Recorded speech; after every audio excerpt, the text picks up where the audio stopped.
Hey, Vlado. Thanks for coming on the podcast today. Hi, Shane. So I'm looking forward to our conversation today.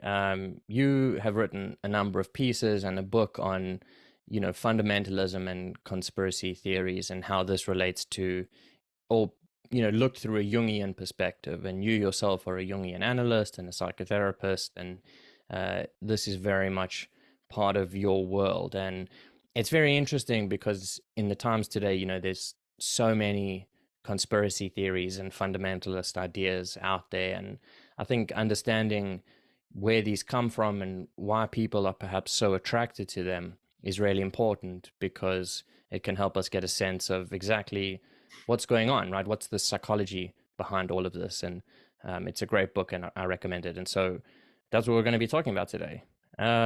So maybe let's get a little lay of the land first. And conspiracy theory as such is quite a broad term, right? It could encompass many things like false beliefs or just bad information.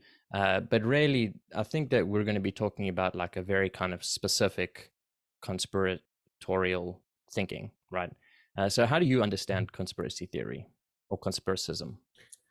So, conspiracism is a relatively new term. I think we can find it maybe goes back to 80s and 90s, but I prefer talking about dark religion, which Okay. is a broader term that can really encompass um, a way one understands reality, and if that reality is distorted or if it's if something is not true and one adheres to it in sort of a fanatic way, then it becomes a conspiracy theory. I mean, you can think of a conspiracy theory being during the Spanish Inquisition, right? And when people are looking at the woman as being witches, and they had all kinds of special abilities and all kinds of things they were accused of, Yeah. and the Holy Church were actually willing to go as far as burning them, torturing them, and trying to actually admit that what they were accused of that is true, right? So we can look at the conspiracy theory as a false or distorted belief about reality. You can think of communism, for example, as an idea of paradise that is being projected onto real world. People Hmm. say, well, it's possible we're going to have this perfect Utopia. Hollywood, yeah, utopia Yeah. on Earth. So, Yeah, it's interesting. So why do you call it dark religion? so the darkness is the dark is a symbol itself, right? Like, what is dark? Dark is everything that we don't have enough light on. So dark means unconscious. Dark means not seen really well. Dark means not being able to be processed by consciousness. So dark is that which is behind. We also use a term of being eclipsed, that ego is being eclipsed, Hmm. or we can talk about theocalypsis, which is hiding behind God or hiding behind some kind of energy and pretending this is true, if that makes sense.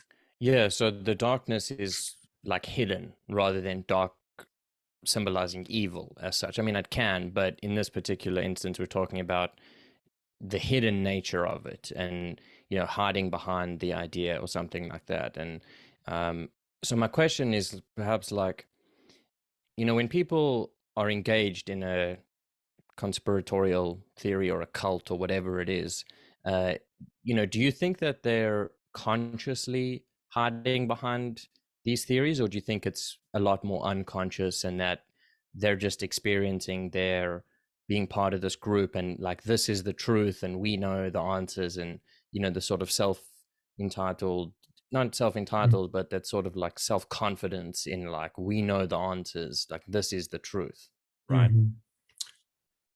Well, I think this is a very difficult question to answer. I think there is a certain spectrum of it. There are people who really buy into it and they really are persuaded that's what they believe is true, and they don't have any other way to verify that they're sort of buy into it fully. So they are fully unconscious of the effect of the conspiracy theory, for example. Mm-hmm.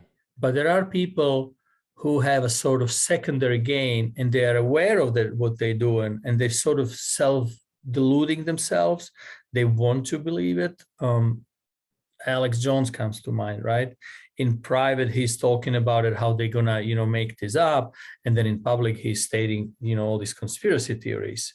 And now, when you talk to him, he's kind of on the edge. He's not a very self-aware person. He's like living, and he's not really sure, I think, what's true and what's not true, and it's rather more fluid. Or Donald Trump, we will say, well, of course he knows the elections were not stolen, right? Like, he knows the truth. People are telling him. So he has moments when he believes it, but then it probably does. His ego doesn't allow him to fully embrace it. So he goes back and forth, and then at some moments he may believe that in reality. So, but most of the followers, I would say, most of the people who spread conspiracy theories, who don't have like a financial gain or the power gain from it, they probably are very unaware that it's fake. Yeah, because I would imagine it's difficult, if not impossible, to intentionally believe something you know to be false, right? And I'm not sure if what do you think about the idea that you can make yourself believe something?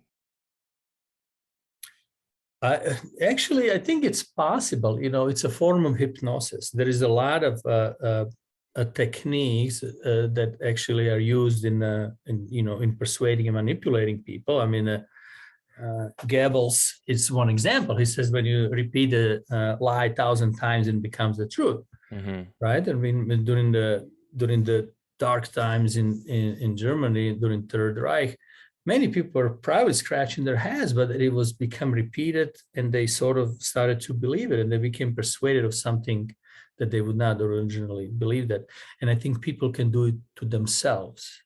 As a psychotherapist, I see how, for example, some people are in very toxic relationships, even abusive relationships, and they're looking for reasons to believe it's actually a good relationship. The partner loves them, and look at these examples of how he or she loves them because they brought the gifts and etc. And they have a tendency to forget or split off or pushed away. I should say split off is a little different process, but suppressing the truth and not wanting to look at the truth, and being actually willingly looking away.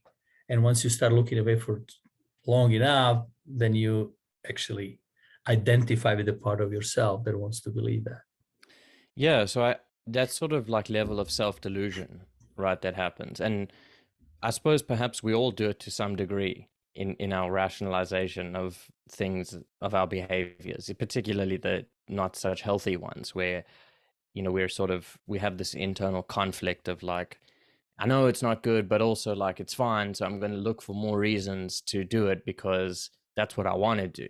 Even though some part of me knows that it's not good, you sort of ignore that or push it away or suppress it. And I guess if you do that long enough and you practice whatever this behavior or thinking pattern is enough times, then it becomes stronger and stronger and more likely for you to really just accept it as fact and reality for yourself and potentially for all of the world, right? I agree. I mean, Charles Darwin he actually said that he had a very strong tendency to forget counter arguments to his theory. When he was developing theory of evolution, he actually said, well, it's so easy to forget and just kind of like focus on what my belief is and what my theory is starting to portray. So he was a very disciplined and conscious and responsible person. So he was writing it down, and he came back to those, and he actually struggled consciously with that because there is always an unpleasant process to learn the truth. Right? When you learn the truth about something that you believe for a long time, and then you look at the numbers and you start to realize, wow, so I was wrong. Mm-hmm. I actually made a fool of myself, right? And then you have all kinds of feelings of shame, and you have this feeling like, oh, how am I going to admit it to other people? That doesn't feel good, right? Like it's all goes down to the feelings, and it's so much easier to say, well, I'm not going to deal with this feeling. I'm just going to keep buying into this original theory or Yeah. belief. Especially if you've been doing it for a long time and externally been involved in various groups or activities or relationships where that's sort of featured centrally. And then all of a sudden, you realize that it's been based on a non-truth, right? A falsehood. I hesitate to say lie because that sort of insinuates that it's, malicious, but perhaps it's just you misbelieved something to be true when in fact it wasn't. And yeah, I mean, I think perhaps everyone's gone through this at some point where you have to face the reality. The world sort of presents something to you in such a way that you can no longer deny the real truth, and you have to confront this part of yourself that believed that it wasn't true. And you're right, it's a very painful transformative process because you're faced to now be responsible for the consequences of what's led up to this. And I think that's okay, right? I mean, that's part of human growth and evolution, right? It's part of our differentiation process of just, you have to get rid of what's not working and replace new, old beliefs with new beliefs. And it's a hard process. Yeah, I agree with you. It's an evolution. It's an evolution of consciousness, right? We get to the point that we are confronted with something that is real, and that itself it's the religious process, right? Getting to know the reality itself, and living the lives that have meaning and use this one life we have, if you are not Buddhist or believe in reincarnation, to the best of its capacity. Yeah. And hopefully we strive for it. And I believe there is an instinct. Jung certainly believed there was a religious instinct that is compelling us to do that. Could you speak a bit more sorry. about the religious instinct? Well, so that kind of goes to a deeper things that we talk about in our book, The Dark Religion, that George Didier and me wrote. And it's really an instinct towards individuation. Is an instinct to search and seek wholeness, as Jung would put it. It's the instinct to become conscious, to explore, but not only to explore the world, but to be united with the self. So we can kind of imagine this. We're born as whole, but on an unconscious level, right? Like we are connected with the collective unconscious, but we are not conscious of it. And then consciousness is emerging from it, but there is so much unconscious out there that is just being simply projected into the world. So we don't see the world as incarnated. We see it as a very magical, dreamlike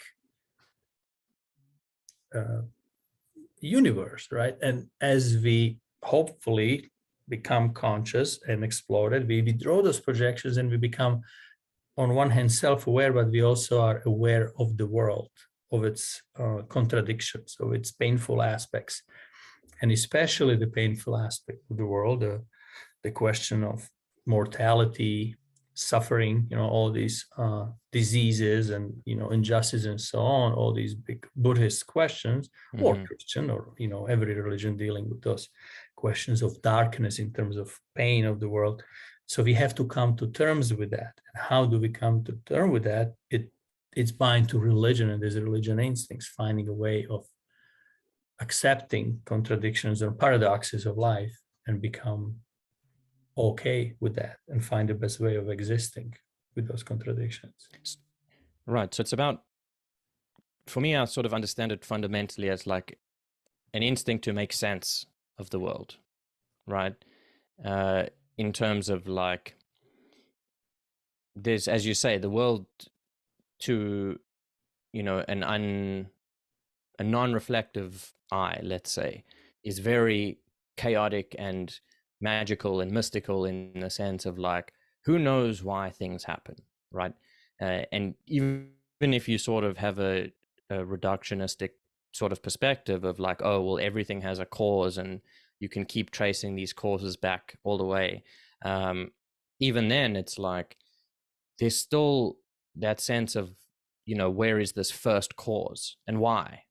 Perhaps is a deeper question, at least from my perspective, of like, even if you could explain how, that doesn't explain why, right? Now, maybe it's the wrong question to ask, but it's a very human question to look for meaning and a sense of reason, right? I mean, perhaps that's why it's because of our sort of reasoning faculties that we want to understand the explanation, or we want an explanation of why things happen. And on a more day-to-day basis, it sort of manifests as, why is there suffering? Why do bad things happen to good people?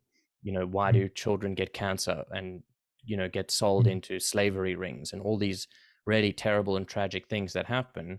And it's hard to not have an answer to that, right? And I think that many hundreds of, not even many, 100+ years ago, right, before the age of information and science being where it is today, like, you really couldn't go very far for answers, right? You look to your elders of various traditions and religions and things like that for answers, and they just looked to their superiors and predecessors of previous generations, right? And for the longest time, it's always been attributed to some version of a deity or deities, right? Some gods, because that filled the, at least in part, what the sort of God idea filled was the reason behind things and where all of these mysterious events are coming from. I mean, it's, you know, it's different in our modern world where we live in houses with like controlled climates and, you know, nature is very rarely a threat to us. But when something truly devastating happens, like a natural disaster, and you realize the sheer power of so-called nature, right? You're like, it's really a humbling experience, because you realize how little control you actually have of things, as much as you try. Never mind the fact that as hard as you try, you're going to die, right? Like, that's the existential question that also ponders people. Does that make sense to you? Yes, it does. Yeah, I mean, there is a lot of things to Yeah. unpack in your, you know, in your statement. But I agree with you. It's the so when you look at why, right? I mean, there are many, or Yeah. at least three whys that we can look at. Like, why, where is it coming from? Why I feel certain way, or, you know, there is some reason, some primal cause in a past. But there is also why, to what purpose it is happening, why there is something rather than nothing, right? Like, why there is universe, why we are here, why, you know, can we just answer just because or nobody knows? I mean, our mind are seeking to answer those questions. And there is also why, what is happening in the present moment to give us this ability to live in a moment. There's certain emotions, certain feelings, certain ideas that are actually emerging in here and now, hits and notes. So I guess we will never fully know, and we are here to explore and to ask those questions. And the big three Kantian questions: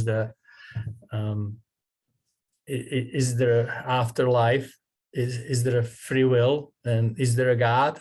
Yeah. I mean, these are a reason only hits the antimonies of the pure reason. We can never know the answers to those, but we seek, and there is something in ourselves that is relating to the mystery of life, and that mystery, I guess, it's connected with religious instinct. And did Jung believe in a, like, why there is a universe rather than not? Did he ever speak about that or write about that?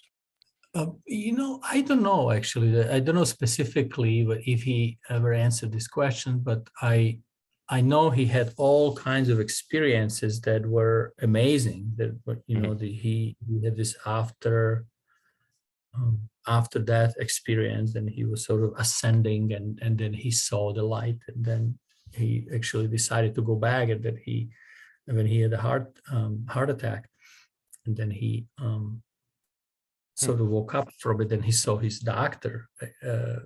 He was told that his doctor was actually that he died, and he met this doctor who said he was going to follow their light, and he would see spirits, and he would be in a places that he would see the battle somewhere I think it was in France or Switzerland, somewhere in the border, that he would hear and see people fighting, and there was a great fight that happened a couple hundred years prior, but there was a lot of bloodshed.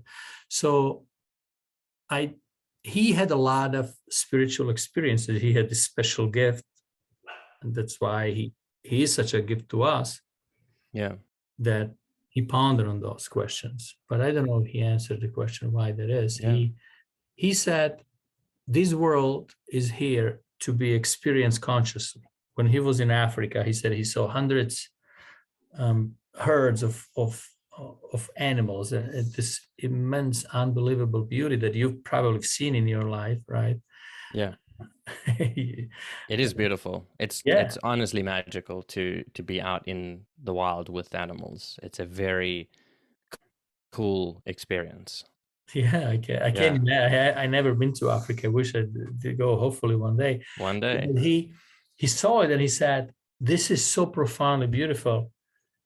It is a purpose to the consciousness, to existence, to be witness of it. Like the consciousness is something that without consciousness, this beauty would not exist, right? It would not be reflected somewhere.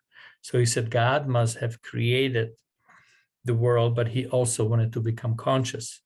And he became conscious through the human being, so he can ponder and witness all of it.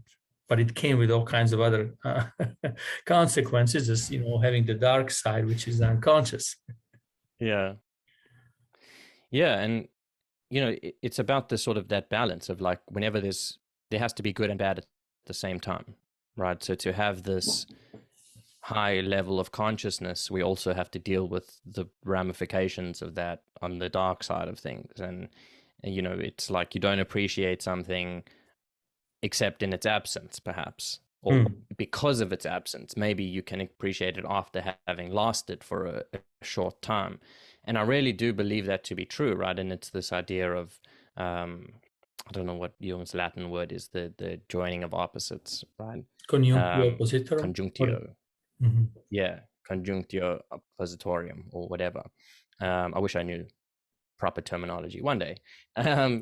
And it's fascinating, but I actually want to ask you about, Jung's spiritual experiences and how he conceived of spirituality. What exactly did that mean to him? And also, what does it mean to you, being a Jungian scholar and an analyst?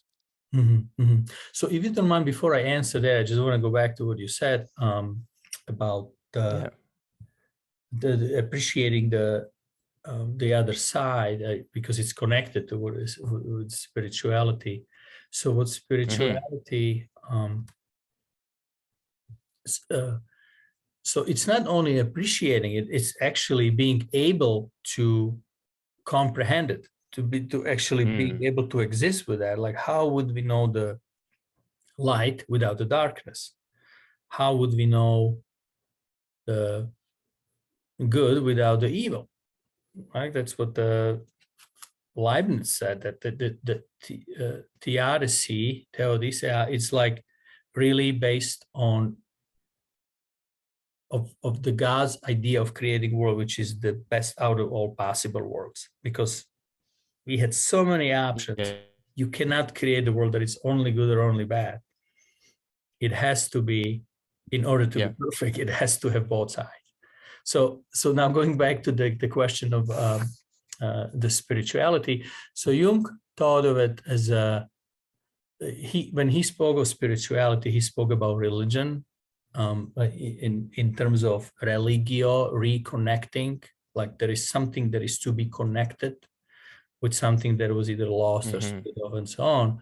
So it's basically, if I put it simply, how I understand Jung, it's a spiritual process of connecting of ego or the conscious aspect of ourselves with the unconscious, with all that is unknown to us, mysterious and so on, and having an appreciation to it, having an awe while looking at it and making sense of it, that eventually becomes part of our own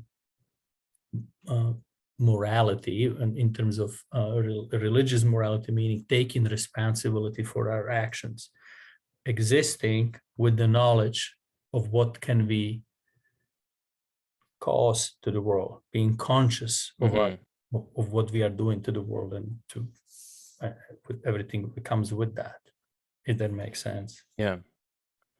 Yeah, and I think that ties in with the religious instinct, right? Of like, this is a part of being human. Don't you think? I agree with you.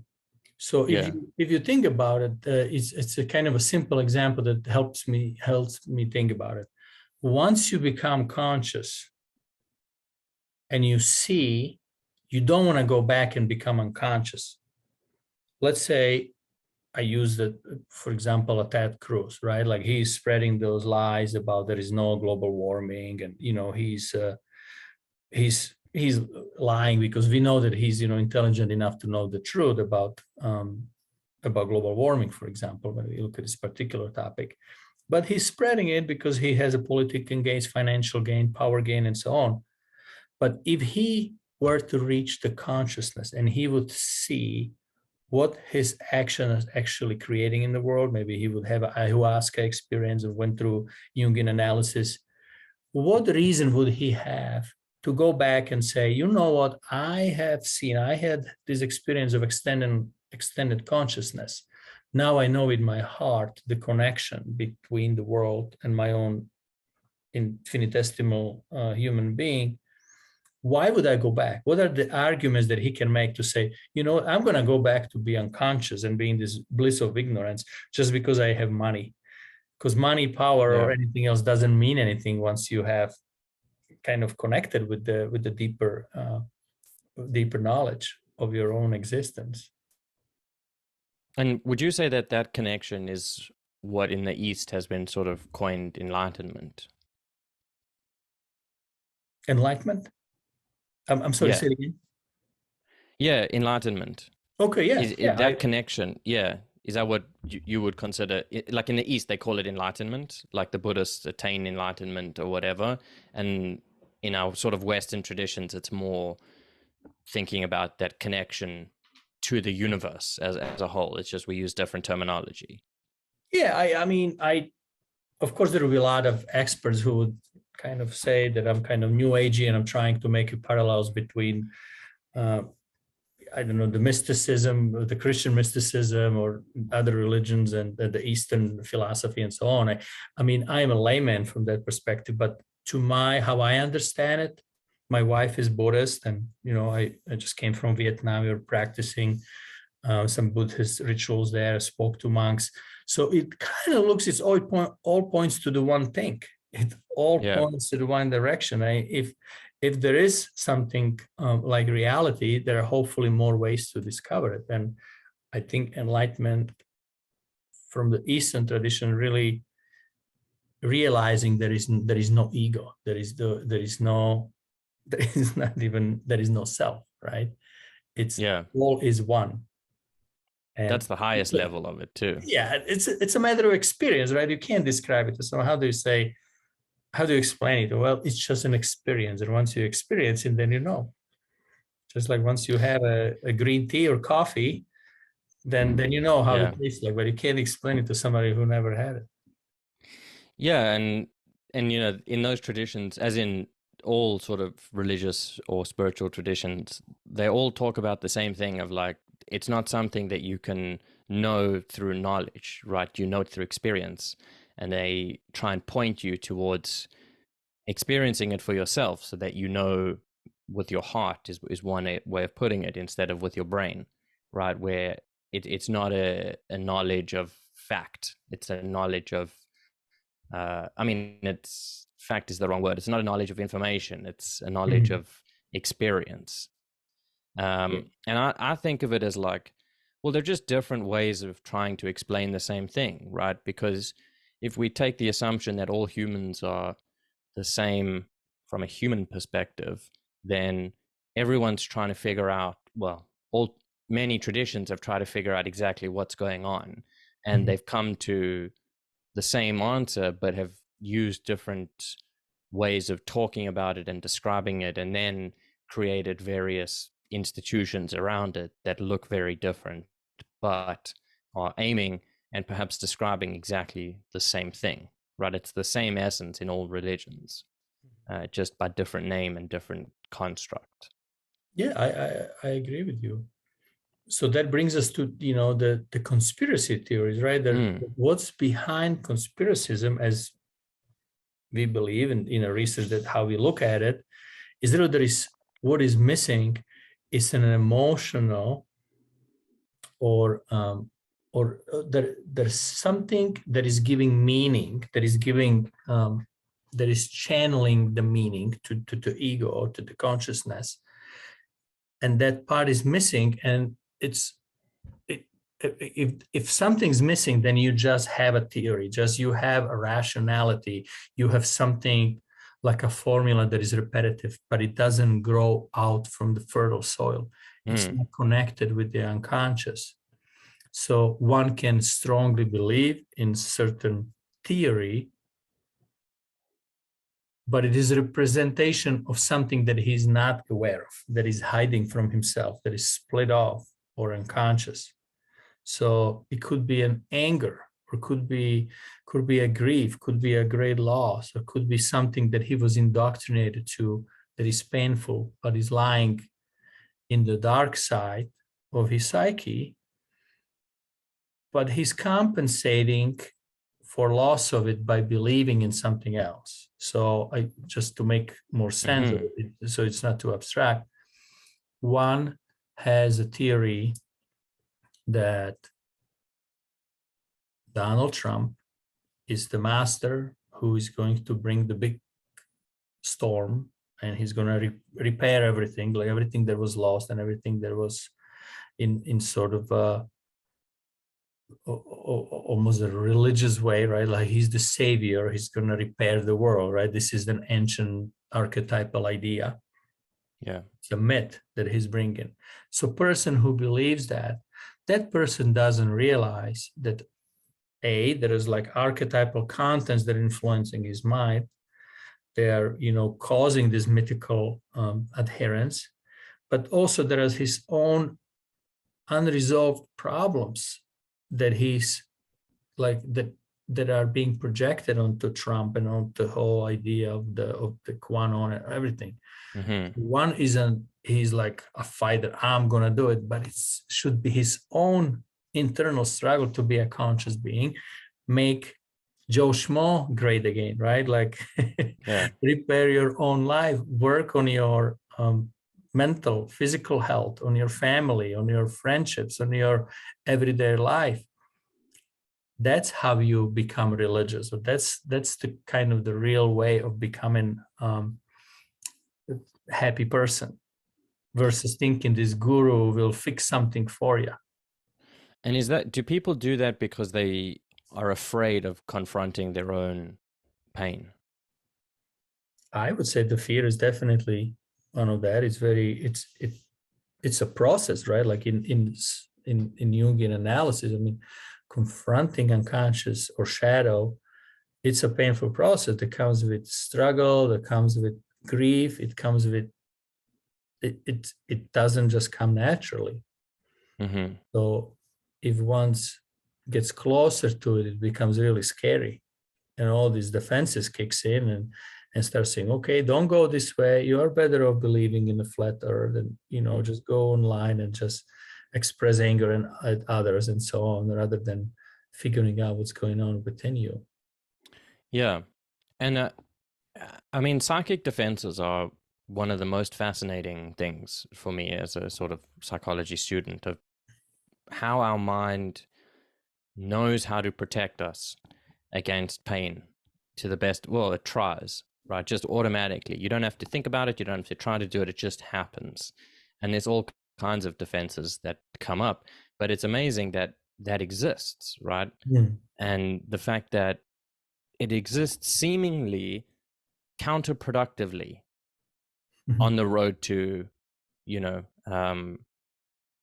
individuation, where you sort of have to make, maybe it's not counterproductive, maybe that's a misperception on my part, but I suppose you could make the argument that, well, you actually, the going through those things and dealing and confronting the struggle and actually prevailing on the other side is the path that you need to take.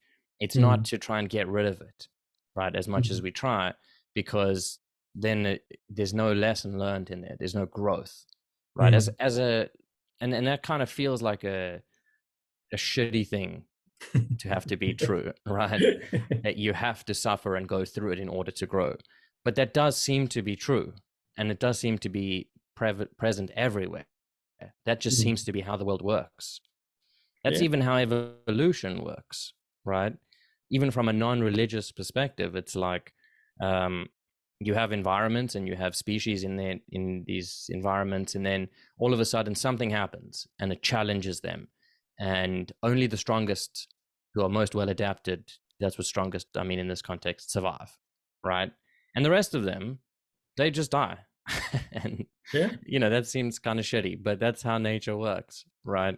And you see that in the wild too, like in Africa and stuff like that. I mean, it really brings you to the forefront of like what our human nature is, on a primal level, right? Of just like, we're not so different from animals as much as we think we are. We are animals. We've just got a little bit of a higher consciousness, called civilization, but we're the same thing.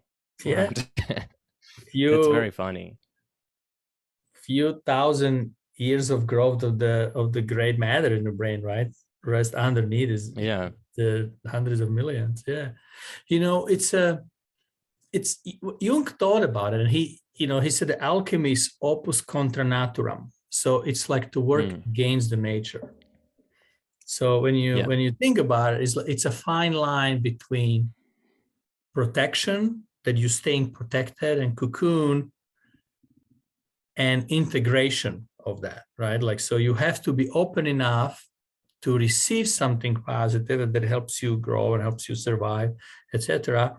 But not too much, because then if you open that too much, that will destroy you, right? And people who there are examples of it, like from in the clinical practice, I can talk about, people actually going crazy. They couldn't handle the amount of unconscious.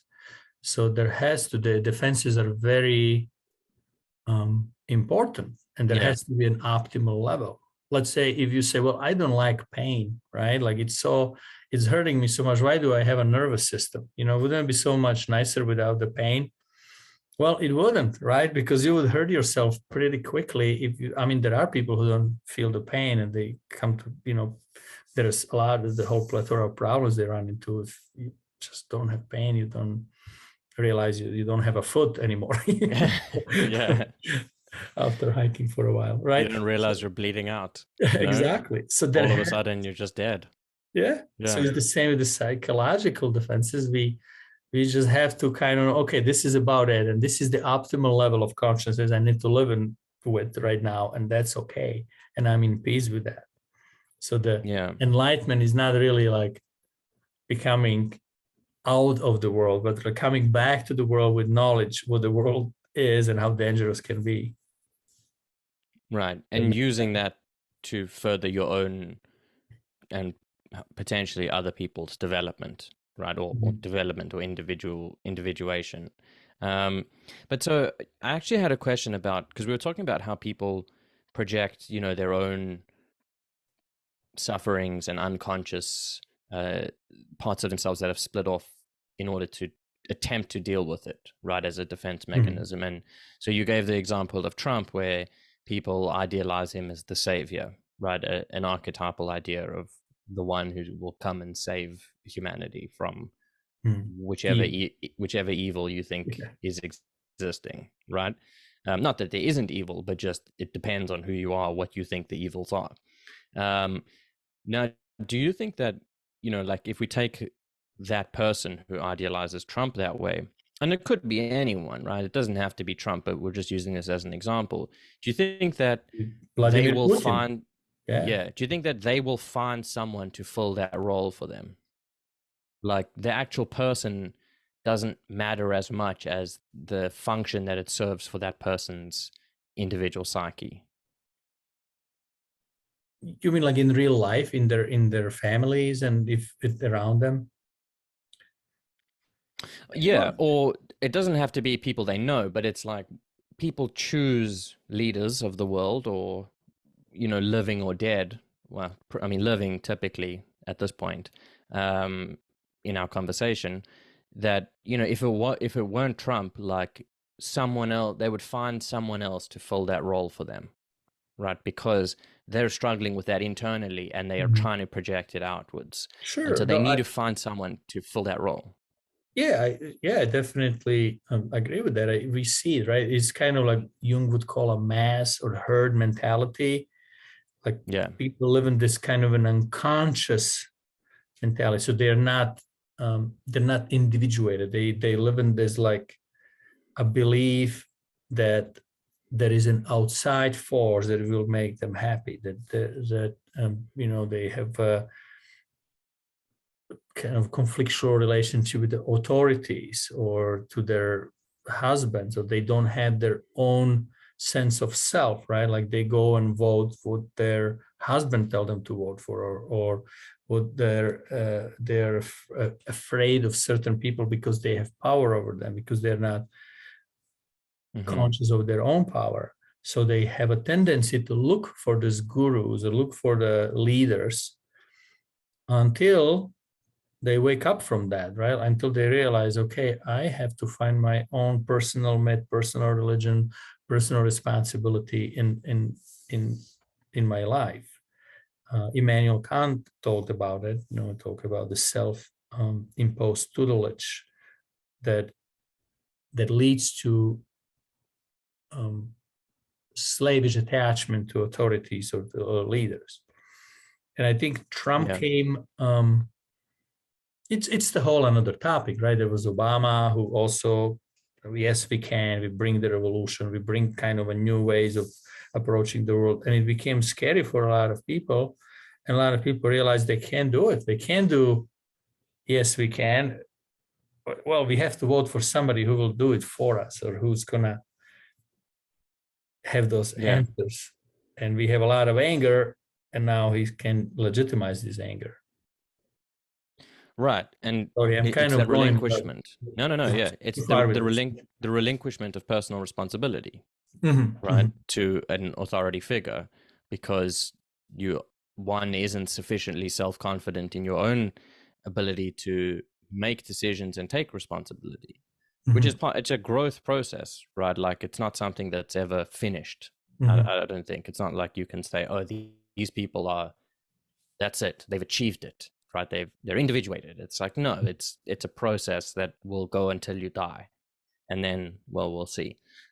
um but Or so how not. do you, yeah, or not, uh, um how do you sort of reconcile that with belief in a like a good God, right?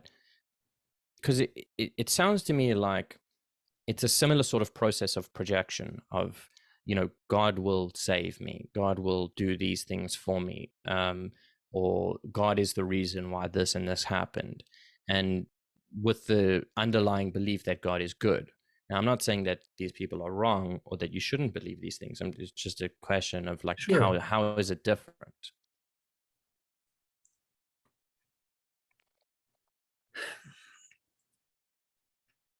What the question of good God, that Jung actually had a whole conversation on this topic. It was a question of privatio boni, the privation of of good. right? So Mm-hmm.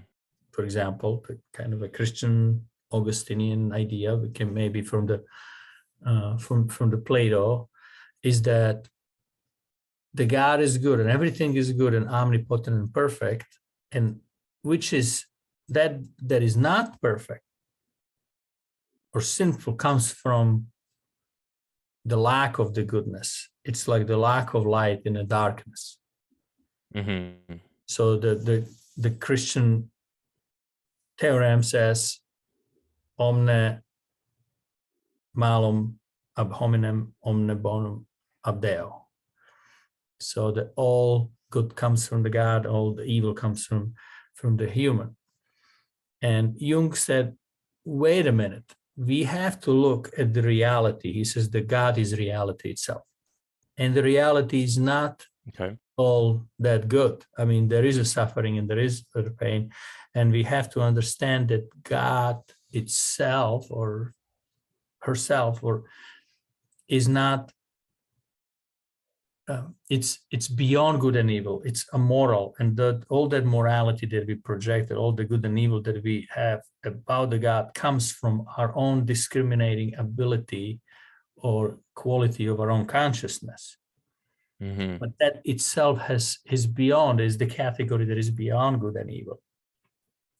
So the really reconciliation comes through the consciousness. Once one knows the both sides of that reality, of this contradiction of opposites, this complexity oppositorum, the good comes as a result of it. It's not that this transcendent reality has the moral quality of it, if you know what I mean. So the Christian idea of the good God is a projection or maybe sort of a wishful thinking or inability to see and integrate the dark part of it, but it's a maneuver, it's a psychological maneuver. It doesn't say anything about the great reality of the universe.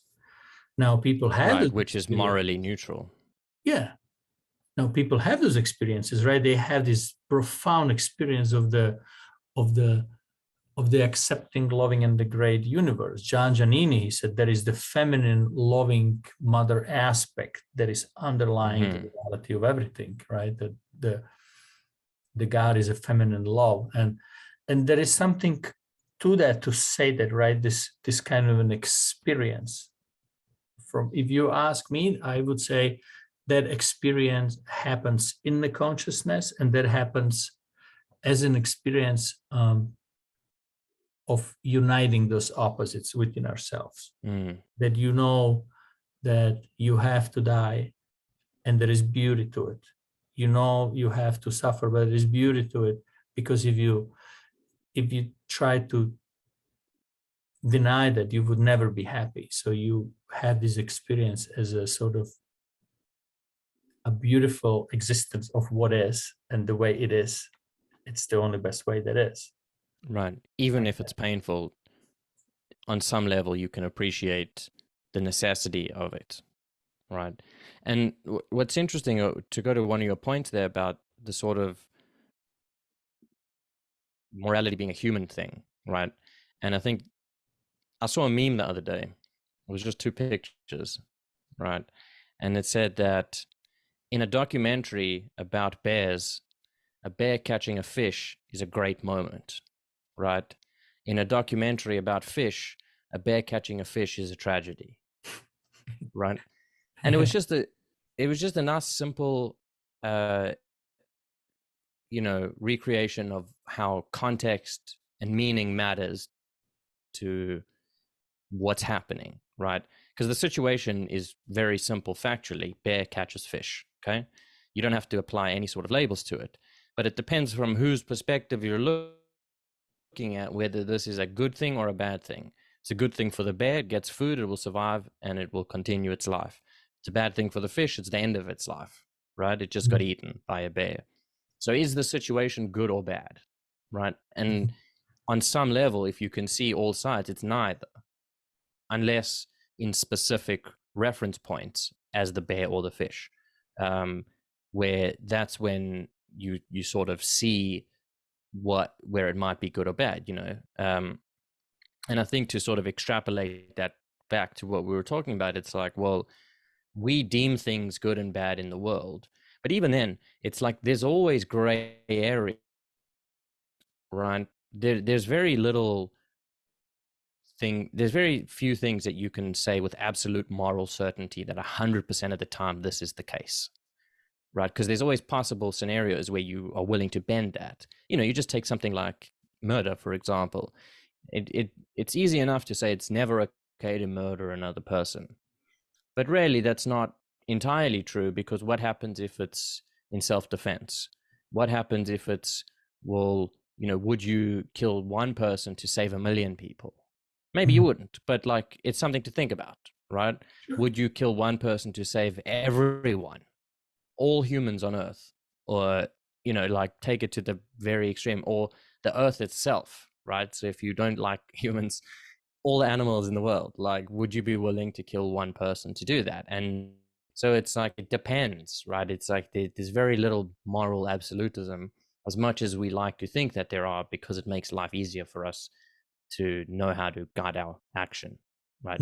And so it's to bring this to the conspiracy conversation, is it's like, how do you navigate, where's the moral aspect of conspiracism? Yeah, you're bringing a good point. I mean, there is the highest, so-called highest value. It's an archetypal idea, right? Like the life, you can say life is the highest value. And wow, there's, it's so strong, right? Like every parent or every human being considers themselves to be, their own life to be highest value, or their own children.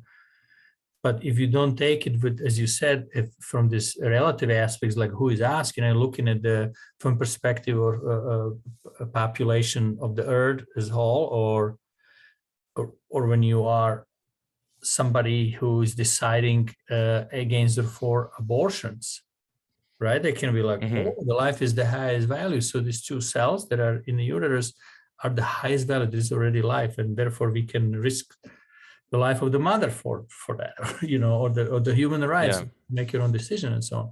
So in what happens in conspiracy theory, I'm not sure if that's exactly what you're asking, but you can correct me if I'm wrong, that the conspiratorialists, they are unaware that they are deciding for these absolutes. They are on the side of absolute. They said, this is the highest value. My idea is the truth. There is nothing that you cannot match it, because I'm already on the side of the good, and that is the only and right answer to the problem. Or freedom. Or freedom, yeah. Anything. Yeah, I'm not going to wear the mask because I have my freedom, right? You're trying to take over my freedom, which is the highest value in my mind.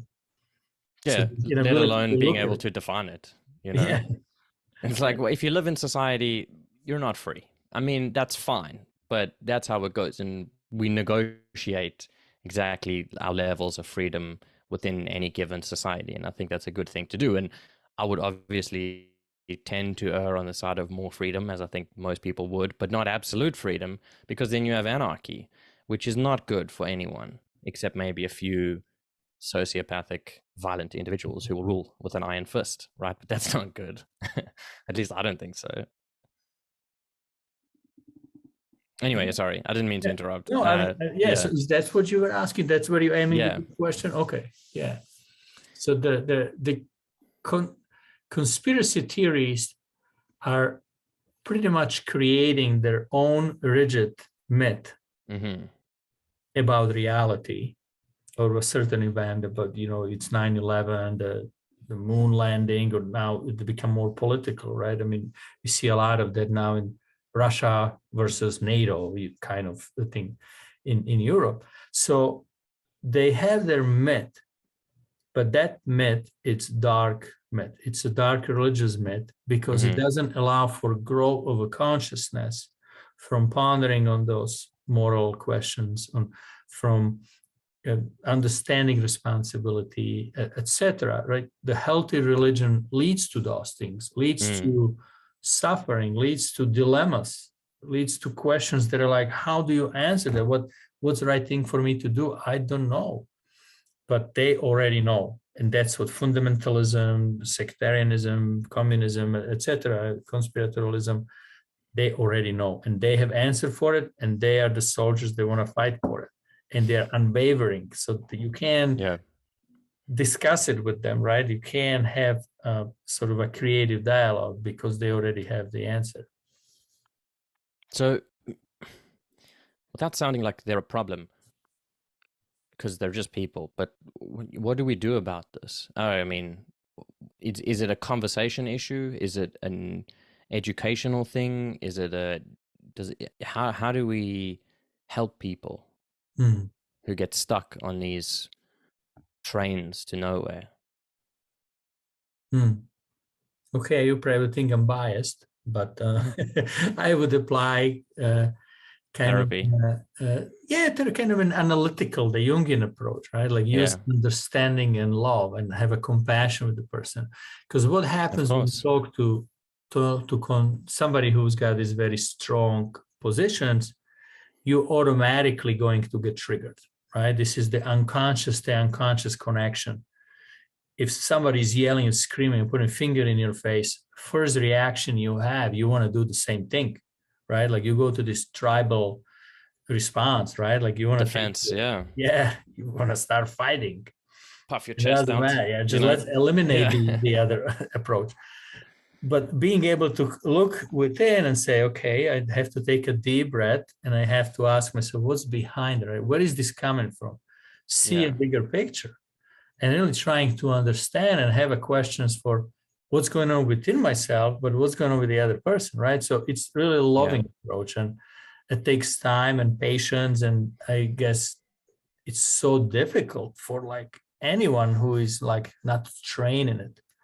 And that's why Jung said psychology is one of the most important fields of our times. He said it the 20th century, but it goes forward, right? Because we learn so many things about computers and iPhones and who knows what, but we know so little. As Jung said, we are so pitifully unaware of ourselves. And that's where it starts. Like, that's how we can change or improve the world. For sure. I mean, even like, I've always thought like no one teaches emotion regulation skills. Like such a fundamental skill in life is to be able to just self-regulate, right? And I view it like, well, it's because most people don't know how to do it. So how could they be teaching what they don't know how to do themselves? And it's fair enough. But, we'll get there one step at a time. But I think you're right. And I like your approach because I think that most people typically will have the response of like, I'll convince them with facts, right? And it's like, well, that's not going to work, right? Good luck. You'll tire yourself out before they'll ever change their mind, right? If you don't hit them first or they don't hit you first. Like it's not the right approach. And you see so much of it, especially online, right? Where it's just these like information wars that are going on. And it doesn't resolve anything, right? These debates are not, there's like two kinds of debates, I think, well, maybe more, but as far as I can tell, there's two kinds of debates. There's a debate where both people are trying to figure out what exactly is going on, and they're open to suggestions and improvement on their own ideas. And then there's a debate of like, I'm right and I'm right. And now we're going to see who has the most power to prove their rightness, right? Which is more like an argument or a battle. And I think that the former kind of debating is actually fruitful and very important because, I mean, it's kind of like what we're doing now, except we're not on opposite sides of anything. We're figuring things out, right? We're talking. And in doing so, at least from my perspective, like I'm learning a whole lot, right? And I'm willing to change some things that I thought I knew because I'm getting new information in, right? As opposed to if we were like the abortion, it's a good one, right? It's like it's clearly two very well solidified arguments on both sides, right? I mean, there's two sides and they both have factually very solid reason-based arguments. Like, okay, now what, right? You're just going to continue just throwing those arguments at each other? Like, that's unhelpful because you're not going to convince anyone of anything, not doing it that way. and it's difficult in any case to convince someone of something, right? They have to come to that realization themselves more often than not. And it's not even that I think that people should be convinced of one way or another, right? Because that's a complicated question. Like, obviously I have my own views, and so be it, and so does everyone else. But the negotiation of like societal norms and rules and laws, like, well, that's what this stuff is about. It's about figuring out how to navigate these kinds of conversations, which I think are very difficult. And also, yeah, learning how to be triggered and be okay with it, right? Yeah. Like, if you're going to have these kind of conversations, you have to be ready for it. Sorry, go ahead. No. That's you're saying it very beautifully.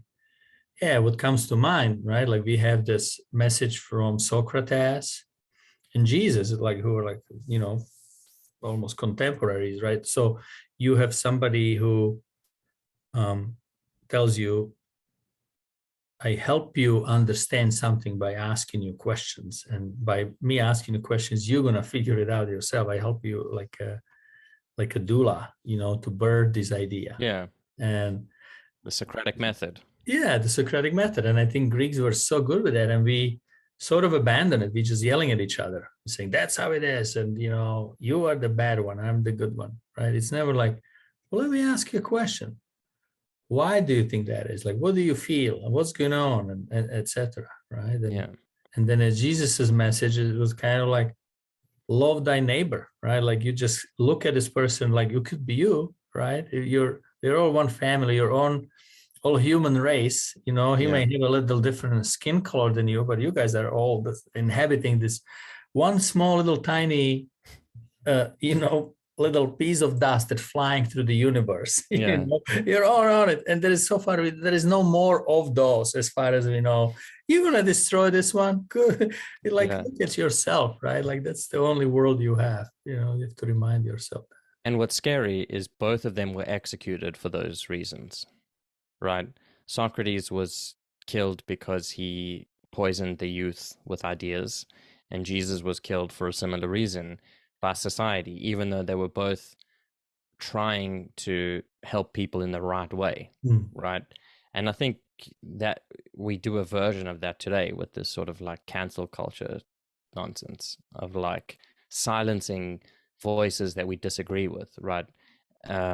Which I strongly am against, because I think that it's good to have all voices out there, and at least you know who's saying what. Like, I think it's worse if people are suppressed and have to do it in the shadows until they one day spring up with all this power and might, and all of a sudden it's like this, like a wave, like everyone's like, oh, where did it come from? Like, you can't do that, right? It's not the right way to approach it, in my opinion.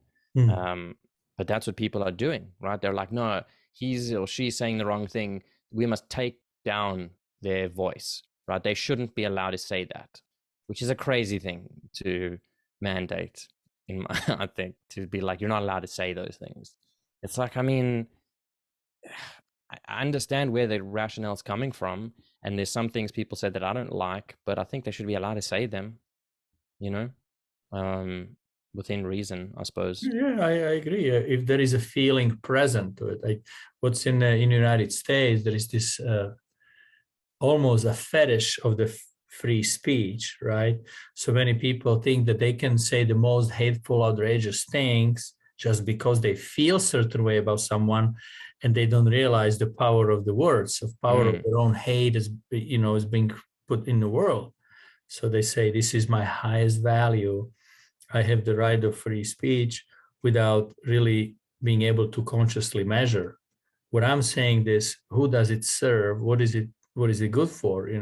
Is it just my ego trying to say, I hate black people because they're black, or whatever? Yeah, whatever nonsense people come up with. Yeah. It's interesting because, like, and it's a sort of common expression. They say it's like, it's freedom of speech, not freedom of consequence, right? And so you should be allowed to say what you want. That doesn't mean that people will be okay with it, or that it doesn't have consequences. And I think that's an important point in saying, like, well, yeah, I mean, technically you can have free speech, but if you say something to someone, well, they might really not like that and, you know, attack you or who knows what. And it's like, yeah, okay, fine. Accept that responsibility, that your words have power. And then say what you're going to say. Yeah. Right.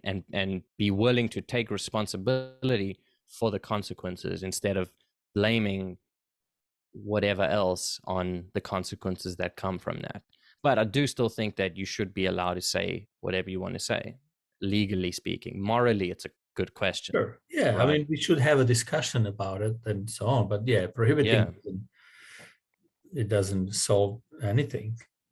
No, It's only create more, yeah, it's the prohibited conflict. fruit. And yeah, it creates more conflict. Yeah. It's just not a good way of dealing with it. Not to say that what people are saying is excusable, right? It's not. But the way you go about making a change is not by repression or silence or suppression. It doesn't work. They've tried it. I mean, people get killed for these kinds of things all the time, right? Communism is a great example of that. You don't agree with the party, bye-bye. At best, you go to the gulag. At worst, you get executed, right? Like, I don't even know which is better or worse in those situations. To be fair, gulag life sounds rough. But nevertheless, listen, this has been such a fun and interesting conversation. Please promote your book and your website and your stuff. Where can people find you? Where can they find more of you? It's been a real pleasure. The pleasure was mine, Shane. It was a really great talk. I wish we could continue and keep talking. It's just very stimulating, and it really made my day. Me too. Maybe we'll meet again. Yeah, I'd love to have you on again. Please. Yeah, that would be fantastic. And you are coming this way, Milwaukee or Chicago, please let me know. We can sit down for a beer or coffee or whatever you drink and continue our discussion. For sure. I'd love to. It's been so fun, and I hope everyone else enjoyed it too. I'm sure they will, because what better things to do on a Saturday morning? Yeah, it's great. Well, thanks. Everyone should buy your... Yeah, thank you. Everyone should buy your book. I will put links in the description for everyone to find it, and your website and stuff like that, if you want to read more about it. It's a really dense but very good piece of work. So congratulations. I appreciate it. I will actually email you a link to some of my articles at the Jungian Institute of Chicago that you can check. Please do. So. Great. Well, thank you. And we'll speak soon. Thank you. Take care.